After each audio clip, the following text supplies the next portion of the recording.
Hi, my name is Kody Chamberlain. I'm a comic book artist and I'm doing artwork for Vic Strecher's On Purpose. And it's a graphic novel about his life experiences and some of his philosophies. I first heard from Vic. He actually emailed me and he was browsing the web looking for artists for his new graphic novel that he was in the process of writing.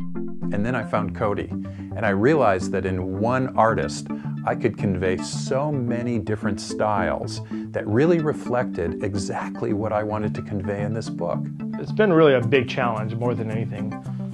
And I say that in a good way. And one of the things I look for in projects is a creative challenge. And working with someone that comes from the academic world and the science world and the research world is one of the biggest challenges I've ever taken.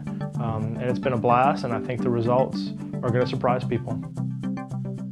One of the very unique things about working with Vic is how incredibly collaborative he is. So I would come up with ideas for a scene, and I would jot them down, or maybe I might even draw them crudely. And I'll actually take pencil and paper out on the art boards and start creating pages with him there. We would have a true dialogue, a real interaction, and he would come up with these creative ideas that made my socks melt. There are a lot of very interesting metaphors in the book that he's playing around with, a lot of imagery. The dung beetle, when he started telling me about it, I didn't realize the dung beetle and the scarab were the same character, the same species.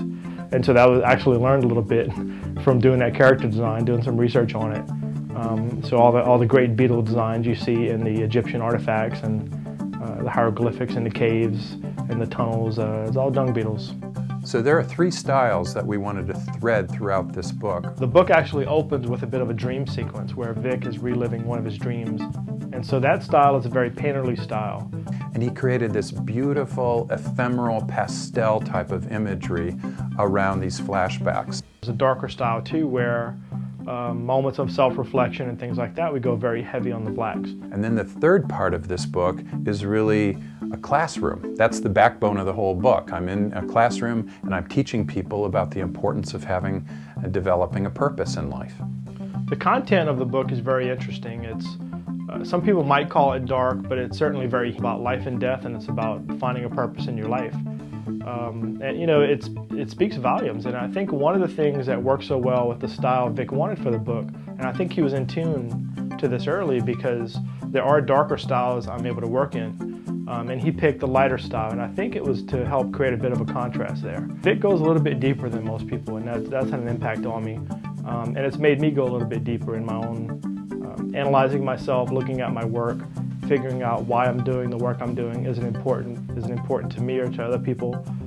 So I do ask a lot more questions about myself and the work.